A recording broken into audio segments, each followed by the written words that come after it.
श्रीमद्भागवत तृतीय स्कंद अष्टादश अध्याय मैत्रेय उवाच। वरुण वाक्य शुणी कने असुर विचार मने। वरुण तुल्य युद्ध मोर एत नुह पुरंदर। नारद कहिछंती मते विष्णुर गति ए जगते। शुकर रूपे ए जगते स्थापिब आणिदंत अग्रदंते। ताहार तुल्य तो समर नाम जाहार गदाधर। तो बल दर्प से हरिब देवलोकଙ୍କୁ उद्धारिब। हेमंत मने विचारिला तत्क्षणे पाताळे पशिला। देखई गोविंदर गति दशन अग्रे वसुमती। आदित्य प्राय तेज देखी भये बुझिला बेनी आखि। पुणी क्षणके चक्षु फेई विष्णुଙ୍କୁ देखि विचारई। नारद वाक्य जेबे सत मुहि देखई विपरीत। ए मृग कानन गोचर पंक दूषित ए शुकर। कहे असुर मुख चाहि दशनु बेगे थुअ मोहि। पाताल लोकକୁ मेदिनी पूर्वे देइछि पद्मजोनि। जेबे मेदिनी न छाड़िबु ममुखु भले न वर्तिबु।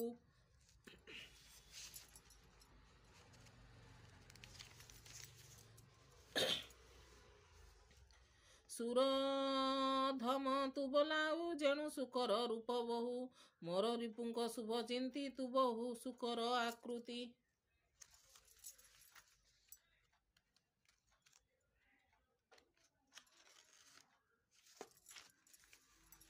माया रे मारु तू असुर कपट धर्म ए तोहर।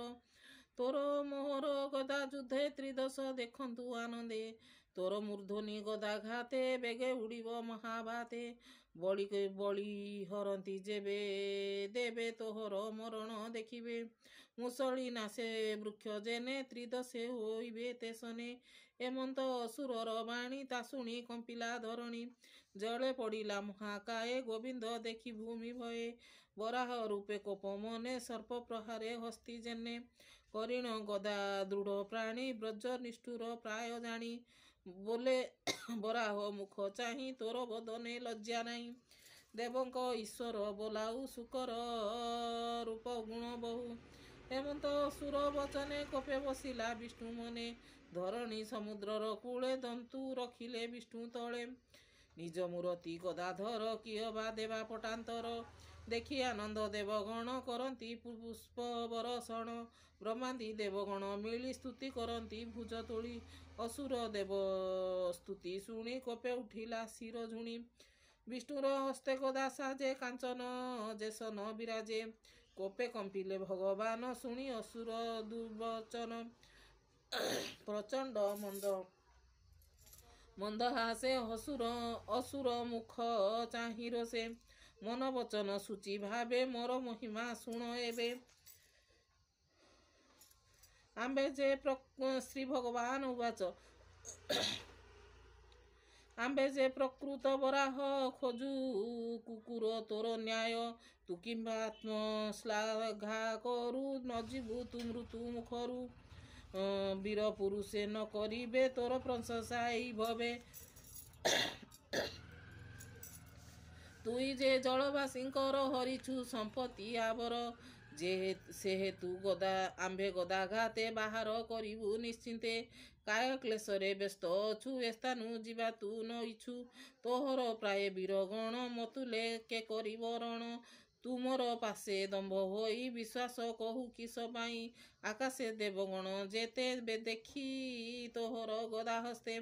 आकाश छाड़ी पलाइले मोहर संगते मिलिले। मु आजे संग्राम करिबी एहाकु संकटु तारिबी। गदा प्रहारी तोर हृदे देवंकु स्थापिनी जपदे। हेमंत वराह वचने हिरण्य शुणी कोप मने। स्वभावे दुष्ट महाबली गर्जई गदा हस्ते तुली। सबदे भुवन कंपिला वराह अंगे प्रवेशिला। से हरि निज भुज बले दृष्ट प्रहारु बंचाइले। पुणी असुर गदा हस्ते प्रचंड भावे शून्य पथे।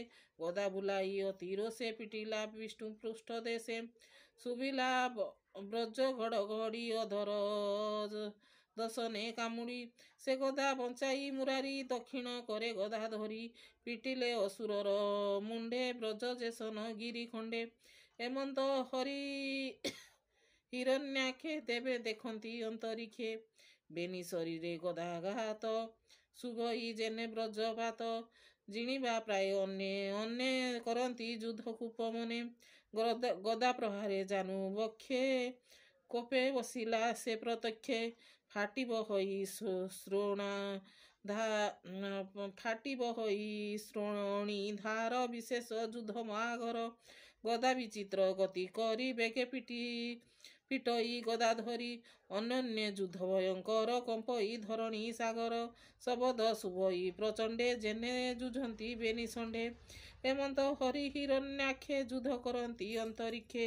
ମିଳିଲେ ଦେବ ଋଷି ଆଦି କପଳେ ଅଞ୍ଜଳି ଆଚ୍ଛାଦି। ବିଧାତା ଶୂନ୍ୟ ପଥେ ଥାଇ ସ୍ତୁତି କରନ୍ତି ବିଷ୍ଣୁ ଚାହିଁ।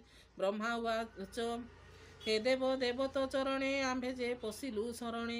ଗୁରୁ ବ୍ରାହ୍ମଣ ଦେବଙ୍କର ନିଶ୍ଚୟ ଅନିଷ୍ଟ ଅସୁର। ନିର୍ଭୟ ଗଦା ଘେନି କରେ ଯୁଦ୍ଧର ଅର୍ଥେ ତିନି ପୁରେ। ପ୍ରମେୟ ଅତି ମହାରୋଷେ ବାରଣ ଜେନେ ନିରୁଙ୍କସେ। କାଳ କ୍ରୀଡ଼ଇ ଦିତି ବଳା ତିନି ଭୁବନେ କରେ ମେଳା। ଆମ୍ଭକୁ ସଙ୍କଟୁ ଧରି ଏହାର ପ୍ରାଣ ବେଗେ ହରି। ଦେଖ ଏ ସନ୍ଧ୍ୟା ବିଭାବରୀ ଏ ଭୂମି ଲୋକ ଛିନ୍ନ କରି। ଆସଇ ମହାଘର ରୂପେ ଭୋନାଥ ଦେଖ ତ ସମୀପେ। ଆମ୍ଭରେ କ୍ଷୟ ଦିତି ବଳା ଦେଖା ତୋହର ବିଷ୍ଣୁ ଲୀଳା। ମୁହୂର୍ତ୍ତେ ଅଭିଜିତ ନାମ ସର୍ବମଙ୍ଗଳ ସୁଖ ଧାମ। ଏ ଶୁଭ ବେଳେ ଚକ୍ରଧର ଆମ୍ଭକୁ ସଙ୍କଟୁ ଉଦ୍ଧର। ଏମନ୍ତେ ଅସୁର ବିନାଶ ଋଷି ଦେବତାଙ୍କୁ ଉଶ୍ୱାସ। ଅତି ବିକଳେ ସ୍ତୁତି କଲେ ବରାହ ରୂପୀ ପାଦ ତଳେ। ସୁଜନେ ଚିନ୍ତି ଅନୁକ୍ଷଣେ ସେ ଯଜ୍ଞ ବରାହ ଚରଣେ। ହରିଚରଣେ କରି ଆସ କହଇ ଜଗନ୍ନାଥ ଦାସ। ଇତି ଶ୍ରୀମଦ୍ଭାଗବତେ ମହାପୁରାଣେ ପରମହଂସ ସଂହିତାଏ 82 ତୃତୀୟ ସ୍କନ୍ଧେ ହିରଣ୍ୟାକ୍ଷ ଯୁଦ୍ଧ କରଣେ ନାମ ଅଷ୍ଟାଦଶୋଧ୍ୟାୟ। ଶ୍ରୀମଦ୍ଭାଗବତ ତୃତୀୟ ସ୍କନ୍ଧ ଅଷ୍ଟାଦଶୋଧ୍ୟାୟ। ମୈତ୍ରେୟ ଉବାଚ ବରୁଣ ବାକ୍ୟ ଶୁଣି କନେ ଅସୁର ବିଚାରଇ ମନେ। ବରୁଣ ତୁଲ୍ୟ ଯୁଦ୍ଧ ମୋର ଏତ ନୁହଁଇ ପୁରନ୍ଦର। ନାରଦ କହିଛନ୍ତି ମୋତେ ବିଷ୍ଣୁର ଗତି ଏ ଜଗତେ। ଶୂକର ରୂପେ ଏ ଜଗତେ ସ୍ଥାପିବ ଆଣି